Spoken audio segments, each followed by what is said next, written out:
Welcome and thanks for joining us. My guest today is Rocky Basel. She is the Associate Director of Research at the Association for Talent Development. Rocky, good to have you with us.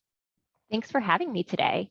And with all of this coming in of hybrid work, where people are sometimes in the office, sometimes not, or they might be remote, and it's kind of a salad of when people are there, what can organizations do to maintain a culture that is strong, that people bond well in this hybrid type of arrangement? Yeah, absolutely. That's a great question. And earlier this year at ATD, we published a report that's called Building a Strong Organizational Culture.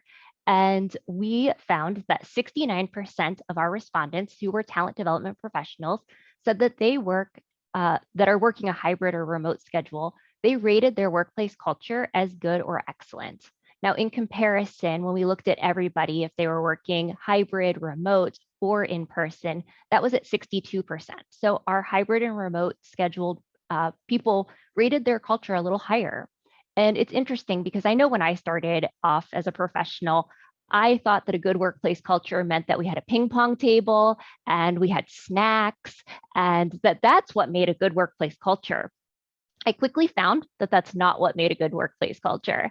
And, you can offer ice cream for a day and it may make people happy in the moment, but that does not necessarily mean that it's going to create that long-term workplace culture that engages employees.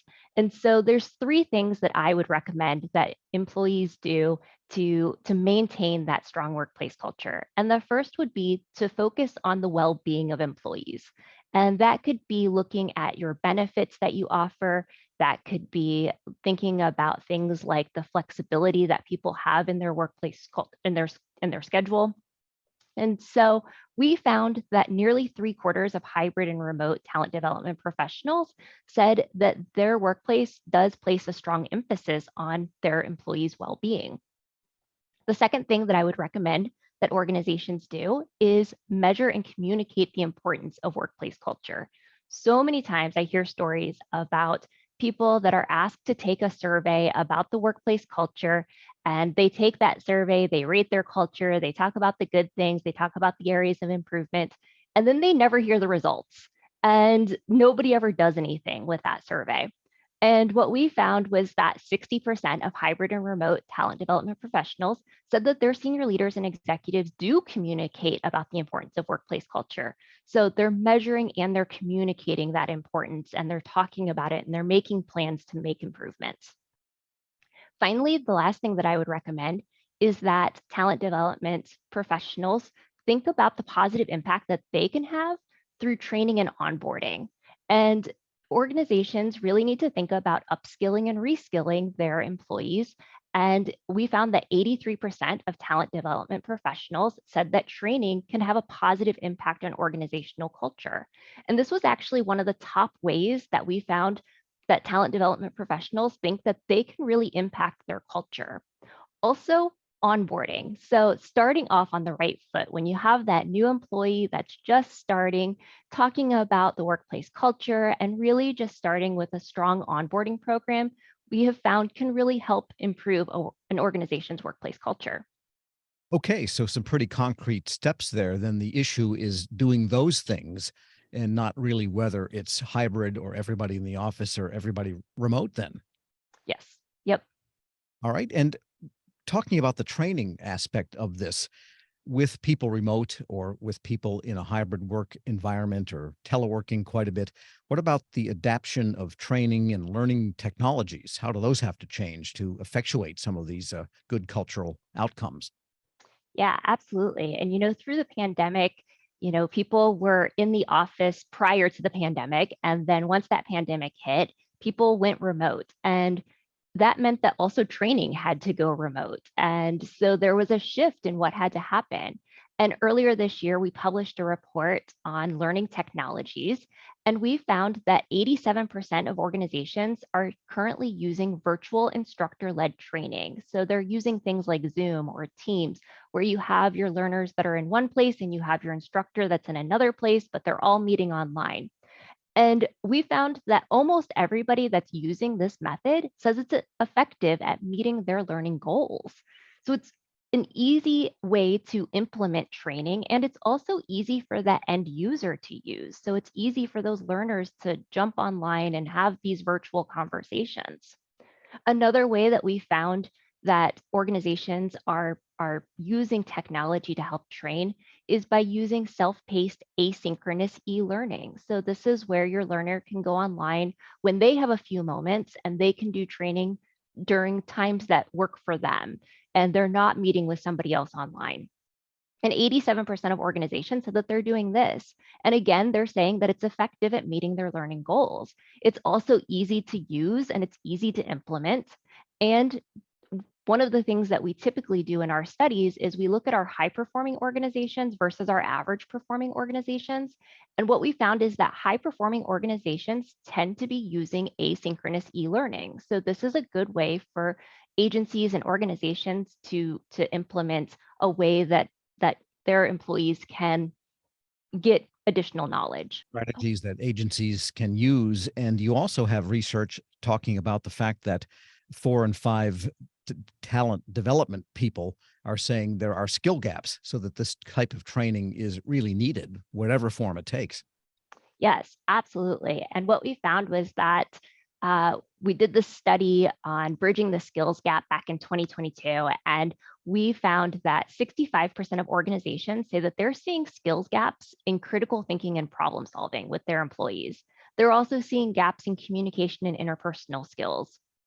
And it's not just employees that we're seeing skills gaps with, it's also managers and leaders. So over half of our respondents said that they're seeing a gap in manager and supervisory skills.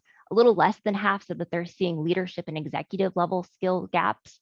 And we asked them in the survey, who should be fixing this, right? Like who's responsible for fixing these problems? And most people said that it should be talent development that should be fixing these problems. Also, human resources was another group that they said should be concentrating on fixing these skills gaps. And so what I would recommend for organizations that want to work on this is to think about within your agency, within your organization, what are the skills gaps, right? So we said earlier that most organizations are seeing skills gaps in critical thinking and problem solving and communication. Maybe that's not the skills gaps that you're having at your organization. So really examine the organization, see where those gaps are, and then make a plan to address those gaps. And that could be from using that technology aided education base. And what about people who are in the talent development function as their own job? What are some of the skills they need these days? Yeah, absolutely. That's another great question. And later this year, we're going to be releasing an ebook on modernizing the federal workforce. And it's going to talk about hiring and developing and retaining top talent in the federal workforce. And in this ebook, we talk about our talent development capability model. And this is a research-based framework that outlines what talent development professionals need to know and how to be successful. And so this model has 3 different domains. Those are building personal capabilities, developing professional capabilities, and impacting organizational capabilities. And then these 3 domains are actually divided into 23 separate capabilities and skills. And when we look at our government and public administration proficiencies specifically, we find that people that work in government and public administration are saying that they're really good at lifelong learning, right? They're really good at getting training and upskilling. They're also really good at training delivery and facilitation. So almost 70% said that they're really good at this. They also said they're good at communication. Now, some areas where they said that they may not be as well at would be data and analytics. Only 36% said that they're doing a good job with data and analytics. So this is an area that people may need additional education on.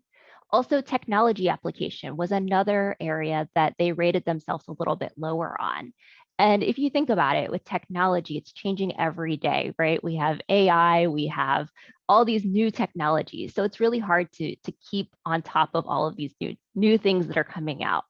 So what I would recommend for organizations that want to use this model is to use it to help create job descriptions. we've got 23 different skills that you may include in a job description to help you find the right talent. Also, talent development departments can use this to establish terminology and make sure that we're all using the same definitions and that we're all talking about the same things within talent development.